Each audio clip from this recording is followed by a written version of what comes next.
بسم اللہ الرحمن الرحیم۔ اللہ اکبر کبیرہ والحمد للہ کثیرہ وسبحان اللہ بکرۃ و اصیلا۔ ہم بحیثیت انسان کے ہمارے جتنے بھی اعمال ہم اپنی اس ظاہری زندگی میں کرتے ہیں، ان تمام اعمال چاہے نیک ہوں چاہے بد ہوں، اس کا اثر ہمارے جسم پر بھی پڑتا ہے اور اس کے ساتھ ساتھ ہماری روح پر بھی پڑتا ہے۔ کچھ ظاہری اعمال ایسے ہیں جو ہمارے جسم پر اثر انداز ہوتے ہیں، اور ہماری زندگی کے چند نہ صحیح بلکہ کئی اعمال ایسے ہیں جو ہماری روح پر براہ راست اثر انداز ہو رہے ہوتے ہیں۔ جب بھی کوئی انسان کسی بھی بیماری میں، تکلیف میں، جو جسمانی اعتبار سے ہے، جب بھی وہ کسی قسم کی تکلیف میں مبتلا ہوتا ہے تو سب سے پہلے وہ تکلیف اس کی روح کو پہنچتی ہے۔ ہر دوسرے تیسرے بندے کو ہم سنتے ہیں کہ اس کو کینسر ہو گیا، کسی کو جسم کے کسی حصے میں کینسر ہو گیا۔ تو در حقیقت کینسر کیا ہے؟ کینسر میڈیکل سائنس کی روح سے ہماری جسم کے اس حصے کے جو سیلز ہیں ان کا ختم ہو جانا ہے، اور وہاں پر ایک گلٹی کا رونما ہونا ہے۔ یہ میڈیکل سائنس کہتی ہے، لیکن روحانیت کیا کہہ رہی ہے؟ روحانیت یہ کہتی ہے کہ تمہارے جسم کے جس حصے میں کینسر ہوا ہے، در حقیقت وہ ظاہر میں کینسر ہے، لیکن وہ حصہ تمہاری روح کا جو ہے وہ تباہ ہو گیا، خراب ہو گیا، برباد ہو گیا، یا وہ حصہ بیمار پڑ گیا۔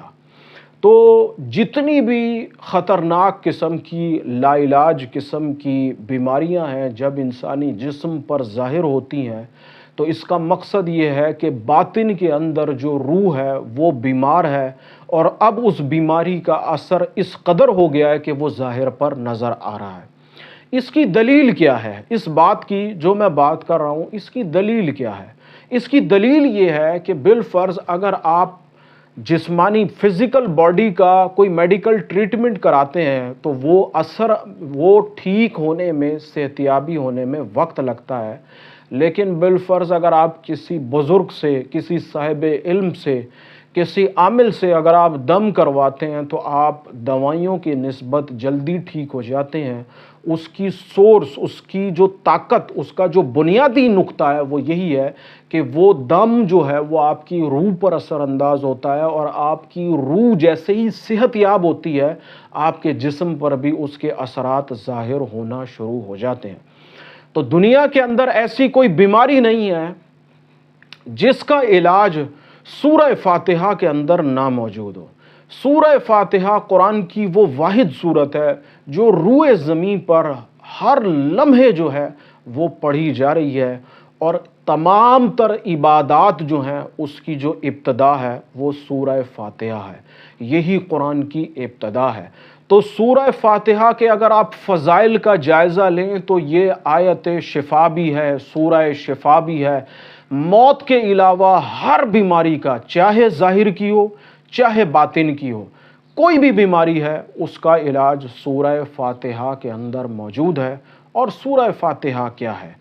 سورہ فاتحہ اللہ رب العالمین کی حمد ہے، اس کی کبریائی ہے، اس کی حکومت کا، طاقت کا غلبہ اس میں بیان کیا گیا ہے کہ تم اپنے رب کو، اس کی حکمت کو، اس کے مقام اور مرتبے کو سمجھو، اور خصوصی طور پر تم اس کی طرف رجوع کرو، اور ایسا رجوع کرو جیسے اس کے انعام یافتہ بندوں نے رجوع کیا۔ تو یہ خیر ایک مفہوم میں نے آپ کے سامنے رکھا۔ تو سورہ فاتحہ قرآن کی وہ سورت ہے جس میں ہر بیماری کا علاج موجود ہے، اور ہر بیماری سے مراد کینسر بھی ہے۔ ہر بیماری سے مراد کوئی بھی ایسا لا علاج مرض ہے جس کی دنیا میں کوئی علاج ابھی بنا نہ ہو، سورہ فاتحہ کے اندر رب العالمین نے اس کی جو شفا ہے وہ رکھ دی ہے۔ فرق صرف اتنا ہے کہ آپ اس سے استفادہ کتنا کرتے ہیں۔ تو سب سے پہلے جو آپ کا مرض ہے، بیماری ہے، وہ آپ کی روح میں پیدا ہوتی ہے، اور پھر اس کے بعد وہ آپ کے جسم پر ظاہر ہوتی ہے۔ آج جو میری اس ویڈیو کا جو ٹاپک ہے یہ مردہ دل کے حوالے سے ہے۔ زندہ دل تو آپ نے سنے ہوں گے، آج میں آپ کو تھوڑا مردہ دل کے حوالے سے بتاتا ہوں کہ یہ جو دل ہے، یہ جو ہمارا قلب ہے، یہ مردہ بھی ہوتا ہے بشرط ہے کہ ہم زندہ ہیں۔ وہ انسانوں کا تو سمجھ میں آتا ہے کہ ایک انسان کا انتقال ہو گیا، وہ مر گیا، اب اس کا دل بھی مردہ، اس کا جسم بھی مردہ، اس کی عقل بھی مردہ، وہ تو ختم ہو چکا ہے۔ لیکن ایسے انسان جو زندہ ہیں لیکن ان کے دل مردہ ہیں، ان کے دل کے اندر زندگی ہے ہی نہیں، وہ صرف ایک گوشت اور پوست کا لوتھڑا ہے جو دھڑک رہا ہے اور اس سے جسم کی زندگی جاری ہے، لیکن در حقیقت روحانیت کے اندر جو قلب کی طاقت ہے وہ مردہ ہو چکی ہے، وہ ختم ہو چکی ہے۔ بے شمار لوگ ایسے آپ کو سوشل میڈیا پہ نظر آئیں گے، بے شمار ایسے لوگ آپ کو اپنی اس عملی زندگی میں نظر آئیں گے جو عمل کے اعتبار سے کچھ ہوتے ہیں، اپنے قول و فعل کے اعتبار سے کچھ ہوتے ہیں، وہ اپنے قلب کے اعتبار سے کچھ ہوتے ہیں، اپنے کردار کے اعتبار سے کچھ ہوتے ہیں۔ ایسا انسان جو ظاہر کا کچھ ہو اور باطن میں کچھ اور ہو، در حقیقت یہ اس بات کی واضح دلیل ہے کہ یہ انسان خود تو زندہ ہے لیکن اس کا قلب جو ہے وہ مردہ ہو چکا ہے، اس کا قلب ویران ہو چکا ہے، اس کا قلب گناہوں سے آلود ہو چکا ہے، اس کے اوپر اس قدر غلاظت آ چکی ہے کہ وہ چیز اپنے اثر کو جو ہے وہ کھو بیٹھی ہے۔ مثلاً یہ جو آپ آنکھیں اللہ تبارک و تعالیٰ نے آپ کو اتنی قیمتی نعمت دی ہے، اگر آپ ان کا خیال نہ رکھیں، ان کو صاف نہ رکھیں، ان کے اوپر میل کچیل جمع ہونا شروع ہو جائے، آپ ان کو دھوئیں نہیں، ان کا خیال نہ رکھیں، تو پھر ایک وقت ایسا آئے گا کہ آپ اس نعمت سے محروم ہو جائیں گے، آپ اس دیکھنے کی جو قوت ہے اس سے محروم ہو جائیں گے۔ آپ کے پاس آنکھیں تو ہوں گی لیکن دیکھنے کی حس نہیں ہوگی۔ بالکل اسی طریقے سے آپ کے پاس قلب تو موجود ہے لیکن وہ قلب آپ کو نہ نیکی کا بتا رہا ہے نہ بدی کا بتا رہا ہے، وہ قلب آپ کا بالکل ایسے ہی ہو گیا ہے جیسے ایک مردہ انسان۔ تو ایسے لوگ جو اپنے قلب کو زندہ کرنا چاہتے ہیں، ایسے لوگ جو اپنے قلب کو میں نورانیت پیدا کرنا چاہتے ہیں، ایسے لوگ جو گناہوں سے دوری کو اختیار کرنا چاہتے ہیں، ایسے لوگ جن کے دل کے اوپر بوجھ ہے، زندگی کا بوجھ ہے، اپنی ذمہ داریوں کا بوجھ ہے، وہ دنیا سے نکل ہی نہیں پا رہا ہے، آج کی جو ویڈیو ہے وہ خاص طور پر ان کے لیے ہے۔ اور ایسی کوئی میں بہت پہاڑ جیسی چیز آپ کے لیے نہیں لایا ہوں کہ جس کو کرنا آپ کے لیے مشکل ہے، جس سے فائدہ اٹھانا آپ کے لیے مشکل ہے، نہ کوئی چلہ ہے نہ کوئی وظیفہ ہے، بس ایک آسان سی، ایک بہت مختصر سی چیز ہے جو آپ کے لیے لے کے آیا ہوں، لیکن فائدہ ایسا جیسے عظیم فائدہ، جیسے آپ نے کوئی بہت بڑا کام کر لیا ہو، بشرط ہے کہ آپ اس پر استقامت کریں۔ تو وہ لوگ جو نماز پڑھتے ہیں لیکن قلب پر نماز کا کوئی اثر موجود نہیں ہے، وہ لوگ جو وظائف تو کرتے ہیں لیکن وہ صرف زبان سے ادا ہو رہے ہیں، اس زبان سے وہ نیچے نہیں اتر رہے ہیں، ان لوگوں کے لیے ایسے لوگ جو دنیاوی اعتبار سے کسی گناہ میں مبتلا ہیں، کسی ایسی پوشیدہ گناہ میں مبتلا ہیں جس کو وہ بیان نہیں کر سکتے لیکن پھنس گئے ہیں، گناہوں کی جڑیں اس قدر مضبوط ہو گئی ہیں کہ وہ اس سے نکلنا چاہیں تو نکل نہیں پا رہے ہیں۔ آج کا جو یہ قیمتی نسخہ ہے، یہ نسخہ کیمیا سے کم نہیں ہے، اور جو بات میں آپ کو بتانے جا رہا ہوں، برسوں میں نے اس پر عمل کیا ہے، اس سے فیضیاب ہوا ہوں، ہو رہا ہوں، اور انشاءاللہ تعالی اس بات کو، اس ویڈیو کو بتا کر میں اس بات کو ہزاروں انسانوں میں منتقل کرنا چاہتا ہوں کہ جو لوگ اپنی اس گناہ بری زندگی سے نکلنا چاہتے ہیں، اپنے اس گرد آلود، اس غلیظ قلب پر جو غلاظتیں چھا گئی ہیں اس کو صاف کرنا چاہتے ہیں، ان کے لیے یہ انمول موتی سے کم نہیں ہے۔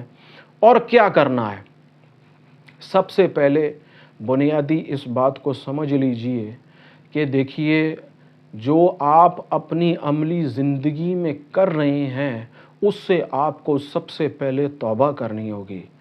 وظائف، آیات چلہ کشی، قرآنی اعمال، اسماء الہی، یہ جتنے بھی کچھ الہامی کتاب سے ہمارے پاس، بزرگوں کی زندگی سے، بزرگوں کے اقوال سے ہمارے پاس چیزیں موجود ہیں، ان کو پڑھنے کا، سننے کا، کرنے کا مقصد یہ نہیں ہے کہ میں یہ کروں گا تو ہو جائے گا۔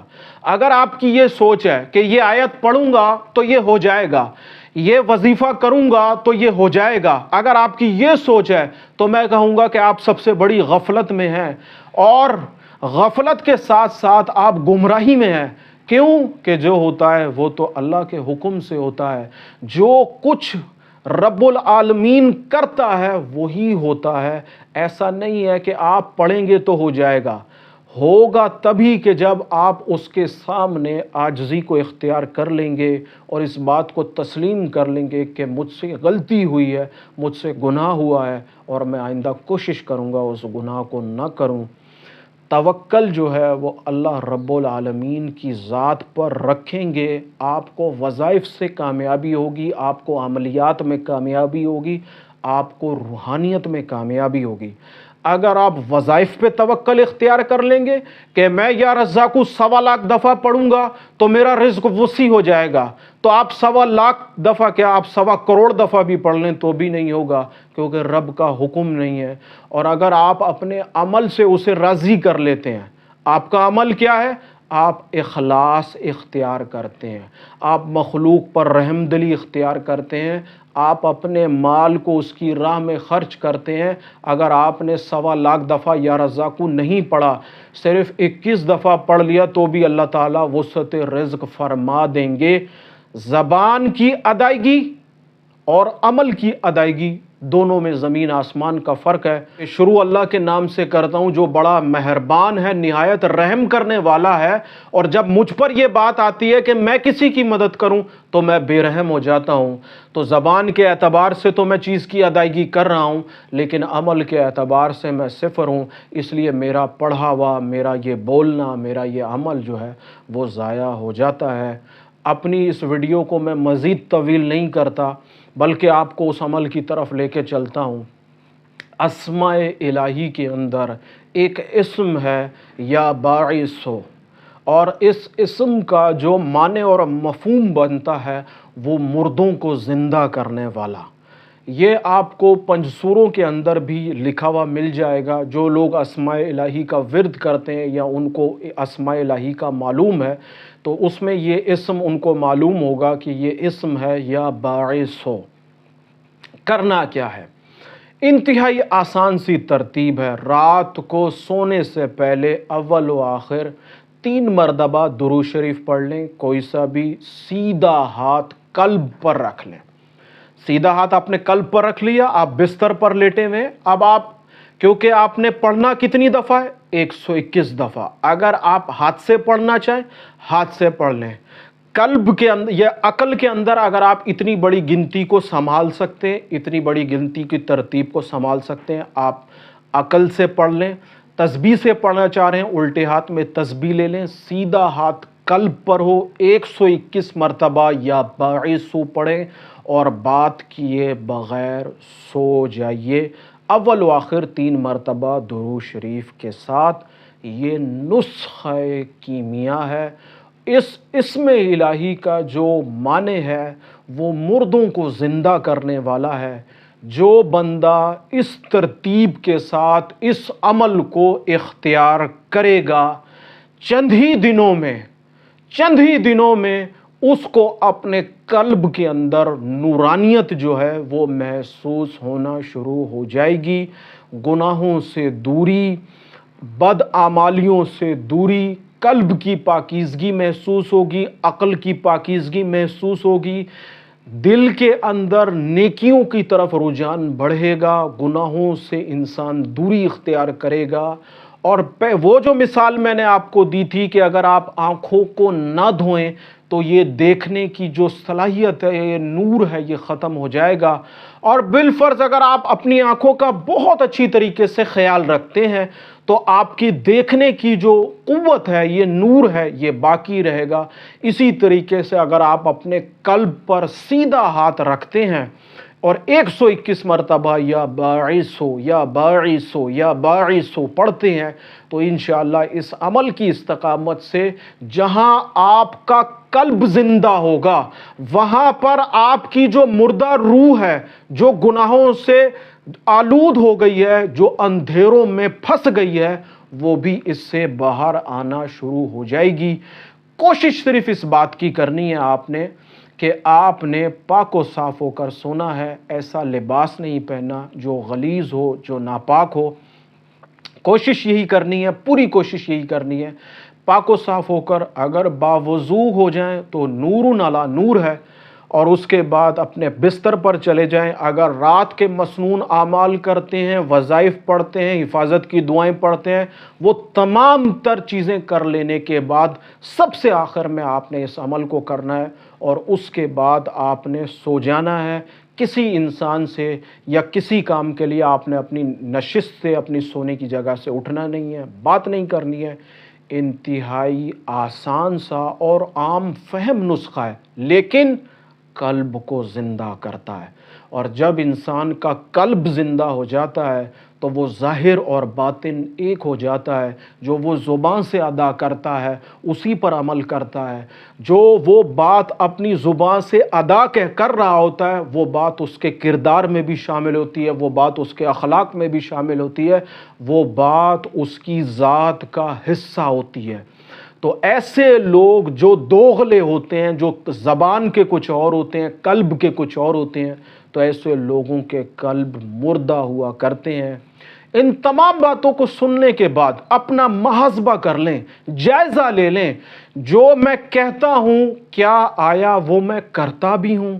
جو میں اپنے آپ کو ظاہر کرتا ہوں آیا باطن کے اندر میں ویسا ہوں بھی، یا یہ دھوکہ ہے اپنے آپ کو، اپنی ذات کو؟ اللہ تبارک و تعالیٰ کی بارگاہ میں بڑی عاجزانہ دعا ہے، اللہ تبارک و تعالیٰ اس مختصر سے عمل پر، اس مختصر سے وظیفے پر ہمیں عمل کرنے کی توفیق عطا فرمائے۔ اور ایسا نہیں ہے کہ یہ سنا اور آپ نے اس بات کو ختم کر دیا۔ اگر آپ اس خیر کی لڑی میں شامل ہونا چاہتے ہیں تو خود بھی اس پر عمل کیجئے، اور مخلوق میں بھی اس خیر کو بانٹنے میں شامل ہو جائیے۔ اللہ تبارک و تعالیٰ آپ کا حامی و ناصر ہو۔